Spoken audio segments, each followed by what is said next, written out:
వరుస పరాభవాలతో విమర్శలు ఎదుర్కొంటున్న టీమిండియా కీలక సమరానికి సిద్ధమైంది.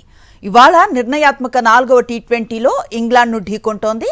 2-3 టీ20ల్లో ఓటముల నేపథ్యంలో ఈ మ్యాచ్ శ్రేయస్ నేతృత్వంలో భారత్కు పెద్ద సవాల్. బ్యాటింగ్ జట్టుకు పెద్ద సమస్యగా మారింది. వరుసకు 4 టీ20ల్లో ఓడిన భారత్ తిరిగి గెలుపు బాట పట్టడం అంత తేలికేం కాదు. కొంతవరకు అభిషేక్ శర్మను మినహాయిస్తే బ్యాటర్లెవరూ ఫామ్లో లేరు. బ్యాటర్లు ఎలా పుంజుకుంటారు అన్న దానిపైనే 4వ మ్యాచ్లో టీమిండియా అవకాశాలు ఆధారపడున్నాయి. టాప్ ఆర్డర్ తిలక్తో పాటు కెప్టెన్గా తొలి విజయం కోసం ఆరాటపడుతున్న శ్రేయస్ అయ్యర్ కూడా బ్యాట్ను జలిపించాల్సి వస్తుంది. భారత బౌలర్లు కూడా రాణించాల్సి ఉంది. మరోవైపు సిరీస్లో 2-0తో ఆధిక్యంలో ఉన్న ఇంగ్లాండ్ రెట్టించిన ఉత్సాహంతో బరిలోకి దిగుతోంది.